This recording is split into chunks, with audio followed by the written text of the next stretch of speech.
Hey there, everyone. Surprise if you were expecting Brooke Savage. Well, I'm your host today.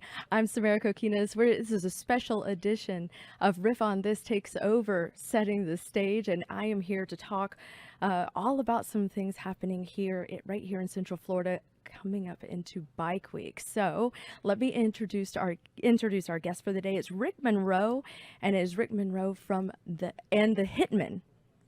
Welcome to the show, Hey, how Rick. you doing? Hey, thank you for having me. Yeah, absolutely. So you guys are coming in all the way from Nashville, correct? Yes, ma'am.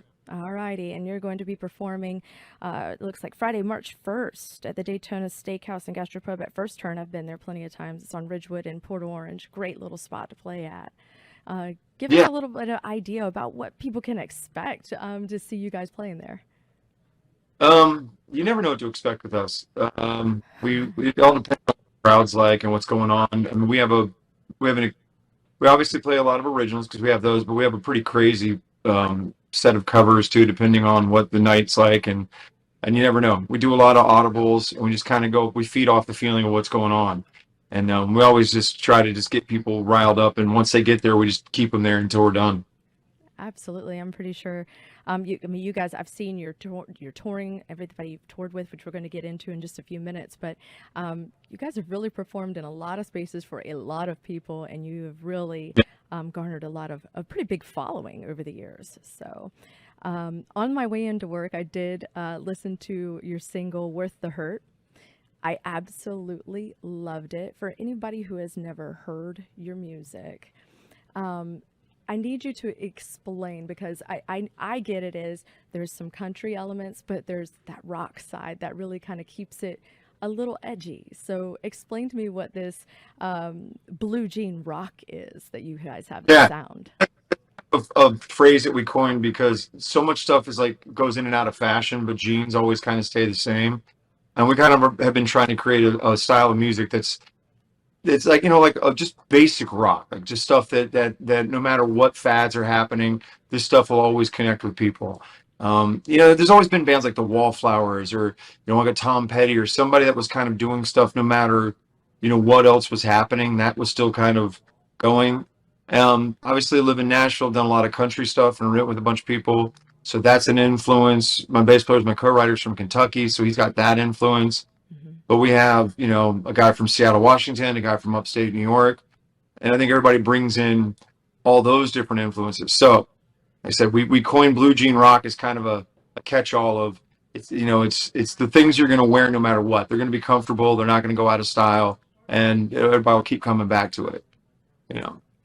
How do you feel, whenever you see, like you said, everything is always changing. There's always that mixture of people trying to, maybe take a little dive into different genres, and some of them are successful and some of them aren't. So, um, are you guys kind of the blend between the two genres, would you say?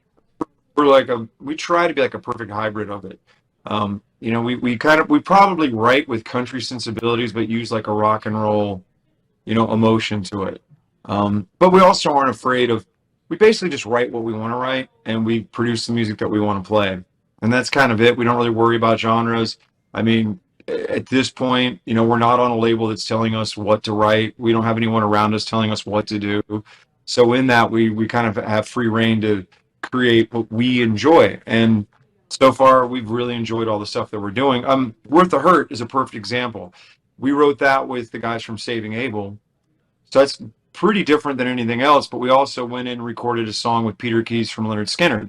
That's on our new record. And Wow. that one sounds completely different. It's very organic, kind of old school Skinner style.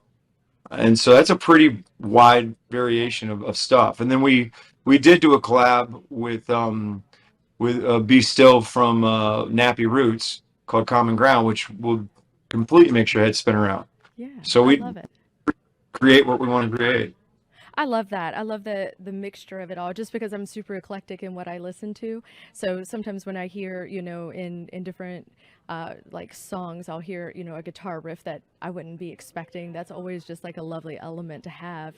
It shows the Uh, true artistic ability of the musician too. So, um, Well, also, I mean, we're kind of fortunate because we're in a world where more people they're like playlists.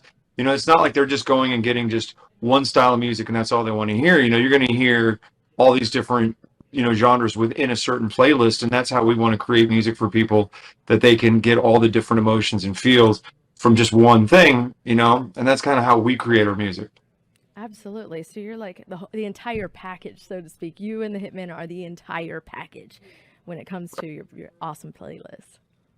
Yeah, we try to, and then like I said, if we're playing like when we play the longer sets, we come up with some cool medleys, and we'll take you on a musical journey from everything from John Denver all the way to uh, some of the other some crazy stuff. We go through a pretty like to shook me all night long in the middle. I mean, depends. I mean, we basically go A to Z in some of the things we do aside from our own stuff. I mean, we covered Hailstorm, we've covered Motorhead, Ace of Spades, which it was one of Lemmy's favorite versions before he passed away. Was our country version. We did recently. We just did Best of You by Foo Fighters. Wow. And then we've also done Midnight Rider. So those are actual covers that we've recorded as our own. You And know. you guys have toured with I mean, Ted Nugent? Yeah, with that was the last big tour we did. We went out with the Motor City Madman. Good Wow. guy. He Wow. was funny. He's super sweet, and he was very kind to us and said some really nice stuff about us. And he's like, I don't know, man, these guys are just you know kick ass American rock and roll, and it was cool. I love that. I mean, you guys obviously are, paving your own way into music, and you're paving your way definitely into Central Florida for sure. I'm looking forward to it.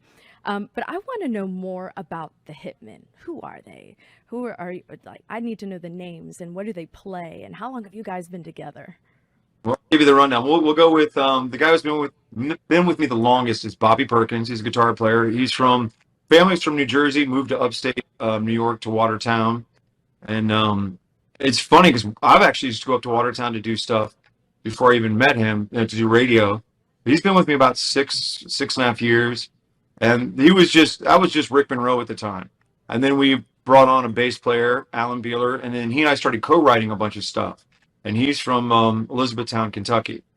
And then the last guy, while we were in the studio, um, kind of recording stuff, because during COVID, when everything shut down, we finished a West Coast tour and then kind of were stuck just like with each other Hmm. because remember at that time people weren't like going out and hanging out with other people. They were pretty much staying at home. But we were like, well, we just got off the road with each other, so we all know each other. We all been hanging out with each other. We're not doing this, so this is who we hung out with. Hmm. Started doing live streams, started creating a thing, and that's when we started writing. And that's what I thought, well, we should do like a band thing. And then when we were in the studio, Jason Bowl, the drummer, he's from Seattle, Washington, came in and cut a couple tracks, and we're like, we'd love to have that guy in the band.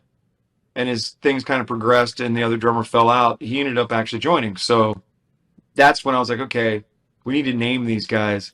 And I used to joke that these guys kill it every night. So I thought, well, Rick Monroe and the Hitmen. It's perfect. It's catchy and it makes sense, and I think it tells the story like of how you guys came to be. So that's perfect. Yeah, I love the little tidbits behind what makes a band and a group really tick. So let's go a little bit deeper. it's style wise too. It's like, okay, Bobby is probably more like, he's the guy that does prog rock stuff, loves Ghost and all this other, and he's a metalhead and he just can shred. His nickname is Skinny Shred Man, and that's kind of always been his thing. The bass player is very much like a kind of a crusty Kentucky. He loves listening to James Taylor and stuff like that. And then the drummer is definitely, he's from Seattle, so he kind of goes between like jazz and Seattle grunge. And then me, I was born in Florida, lived in England, Connecticut, Kansas, North Carolina, California, and now here. I'm kind of like the overall guy that likes all kinds of stuff. That's awesome. So we're going to go just a little bit deeper since this is a riff on this takeover, because on my show we go behind the music and we get to see even more about you so people can just, get to know you a little bit more. So tell me, what was the moment for you in your life that made you say, "Yeah, I'm going to be a musician"? Well, it's funny. my first memories as a child was my mom used to like tap her brakes to the beat of like songs, as weird as that is, and then I'd sing along with her, and she always was about that. She always was turning me on to music, so I think I was always music was always a thing, and my older brother was way ahead of the curve on almost all music trends. So he'd be turning me on to bands, 5 years before anybody else even heard of them. And I think that, but when I first started, when I was 9, I thought I wanted to be a drummer. So I got a drum set and I learned how to play drums. And then I just kind of, yeah, I don't know. One day I was just like, that's a lot of equipment and a lot of gear. And believe it or not, I think I saw like a David Lee Roth video. And he just walked out and he's like, I got me an Oakland scarf. And he just was partying. I thought, that looks like so much more fun than carrying. Little did I know that the singer ends up having to own the PA and like all the other, like there's so much more that goes into that. But at the time, I thought that would be the funner gig. So do you play any other instruments? I play guitar. I mean, I can kind of like pick at a piano and stuff, and yeah, I mean, I can, given time, I can pretty much pick up anything with strings and figure it out. Not as well. Honestly, my bass player is like a savant. That guy can play anything with strings. So I tend to be like, here's the idea, you finish it. Yeah. So, given all the places that you have lived and all the places that your band is from, what's it like being in Nashville with all of the music history that is on the streets as you walk down the street every single day? What's that been like working there? Well, it's when I first came here, I totally immersed myself into what is the Nashville hustle, where I did the multiple writes a day and did all that kind of stuff. And I mean, it's kind of a weird ecosystem that's not really for me. And I mean, some people it works perfect for. I'm not the person. I'm very fortunate to have a group of guys that also don't want to buy into kind of a machine that want to kind of create our own path, which is good and bad. I mean, on the good note, we get to do what we want, but on the bad note, we're also going in a much harder direction than just kind of following the herd. Mm. Um, I mean, Nashville it's its own little creature. I mean, there are some very talented people, and but there is kind of a thing that there's so many people pressed into one area that it starts to kind of become homogenized. Hmm. You know, Well, I mean, you guys are obviously doing something. You guys just congratulations on your 4.3 million logged views on YouTube and 1 million streams to date. I mean, that's an accomplishment, major accomplishment. getting there. I mean, it's a weird world now because it's just like you have to be cracking millions of stuff to even start turning people's heads.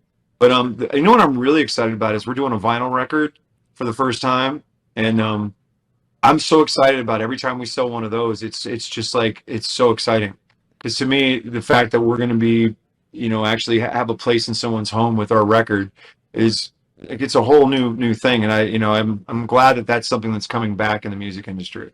Same. There is just something about vinyl. I've spoken about this on my podcast plenty of times. It's the pops. It's the sound that you get. It may not be as clean as a digital sound, but that's the nostalgia of it all. And I think that's really what adds to that feeling when you put a record on the record player. And I see, younger people, they're like, my sister, she's 27 now, 26, 27, and she's like, I got a record player. And I'm like, Dad's had I know. one. Crazy, and people it's crazy that when we went in to go to the manufacturer to check them out and look into it, I was so amazed at all the bands that were doing them, because we could see all the ones being shipped out, and I'm like, okay, well, there's Cody Jinks, there's George Strait, there's Pussifer, there's Fleetwood Mac. I'm like, we need to get in on this, we're missing out on something. And Hmm. so that was really what was the thing. And then the cool thing is we'd finished this record and we've been putting out singles for about the last year and a half, and now it's all come to fruition at the very end with this record. And it's really cool that it all fit together the way it did. Absolutely. I mean, so April 12th is this very special day for you guys. It's coming up. Tell us why. Yeah, Tell us why. that's the release of this Six Gun Soul. Look at that. I love that. That's a beautiful We're very, cover. I'm going to tell you something. There's only 1,000 of these made. A lot of this. And the coolest thing about these records, I keep saying coolest thing, but it is cool, is each one of them is completely different. Every one has a different color. Like, Oh, wow. like this is one of them, and if I went and grabbed another one, it would be a completely different color. I mean, completely. Some of them are orange see-through. Some of them are, purple, some of them. I mean, it's crazy. So everybody who gets one of these, if you order them from us, of course we'll sign them. If you know, instead of getting them from the store, but so those will be signed, and each one of them will be completely different. So it'll be cool to see everybody get their copy and show us what their color was. Absolutely. I mean, that's this is going to be your first full length album, correct? Well, I mean, no, I mean, I've done other like CDs, full length CDs and Okay. stuff. But as this band, Rick Monroe and the Hitmen, this is definitely our first full length, and it's my first time ever doing vinyl. And we haven't done a CD probably in 5 or 6 years or longer. So, and it is available on CD. I just don't know who has CD players anymore. You know, you'd be surprised. Some cars still come with CD changers, but I'd much rather have a vinyl. Rather have a record player in my car. Yeah. Can we make that So happen? get it. They can just go to rickmonroe.com and they can order them. We're starting our first shipment, and I'm so excited. I can't believe, I'm pretty overwhelmed with the orders we've gotten, and now we're distributed by the label group in Virgin Music, and so we're going to be in a decent amount of record stores and stuff. So it's pretty cool. Well, okay, so here's the deal. If I order mine now, like it's because you can pre-order, right? Yeah, Would it be here in time for you guys to bring it to me when I come to see you guys? we could totally do that. Yes, we could. Deal. You got a deal. You got Yeah, a deal. and we'll even throw in some extra cool like swag for it. Okay. We're sponsored by so many really great companies that we have extra goodies to throw in. Well, I mean, you guys have been on so many different tours too. I mean, you guys were on the Jägermeister tour, correct? I did Jaeger. I was a Jaeger sponsored artist for about 8 years. I kind of was their brand ambassador for country. So I survived 8 years of that somehow. Not So, sure how. well, it's everything that you guys have done, and I mean, really, you guys got to know each other during COVID very well, since you were kind of stuck with each other, which is pretty awesome. Um, has all gotten you to this point, and we are so looking forward. Again, you guys are going to be performing at First Turn in on Ridgewood Avenue in Port Orange. There's on my front sheet. I wrote it down there. Friday, March 1st at 7 p.m. It's free to get in, and that's at the Daytona Steakhouse and Gastropub at First Turn, folks, on Ridgewood Avenue in Port Orange. This is for Bike Week, and if you don't love rock and roll or country for Bike Week, I mean, it's so fitting. I love Bike Week. I used to live in Daytona Beach during Bike Week. I didn't love it so much then, but I really love it now that I can go back and visit. um, just because of the traffic trying to get anywhere, you know. Well, yeah, the traffic down there is terrible when it comes to that, but It's it's fun. gonna be fun. I mean, this will be our first time actually doing Daytona, like officially doing a bike week event. Like I said last time, we were down there for like Indian or something. We did like a kind of a private thing for them. So this will be cool to be doing something. And we're kind of, I know there's something on Thursday, but we're kind of officially kicking off the weekend for them, and we can't wait. So We're all excited, and we'll definitely be looking out for your album. What was it called again? Six. Six Gun Soul. There you go. We'll be looking for Yeah, that to drop on the 12th of April. Congratulations to you guys on all your accomplishments, and I can't wait to meet you guys. yeah, it's gonna be fun. I mean, everybody, please and come up and say hi to the band. Come talk to them, bug them. Drag them in for a shot of tequila or something. Everybody, it's probably one of the most cool, approachable group of people I've ever worked with. And so everybody's just there to have a good time, and we understand that we're there to entertain everybody, and that's the most important thing. Of Well, just get ready to take some pictures with me. That's all I can say. We'll have a good old time. course we will. Thank you so much for your time today, Rick. I really, truly appreciate it. And by the way, coming from Nashville to Florida, you're going to thaw out a little bit when you get here. It's going to be pretty warm. I hope so. It's been pretty chilly. I'm not a big 20, 30 degree person. I'm not. From Florida, so I mean, I need warmth. Well, as my boss says, he's the chief meteorologist. He says, life under the palm is always great, right? That's why we choose Florida. Yeah. So, again, thank you so much. I appreciate your time. And just give me a second here. I'm going to merge this over. And we really appreciate you tuning in here to this special edition of Setting the Stage, the riff on this takeover. So, thank you so much for tuning in. And we'll have some more videos coming to you soon.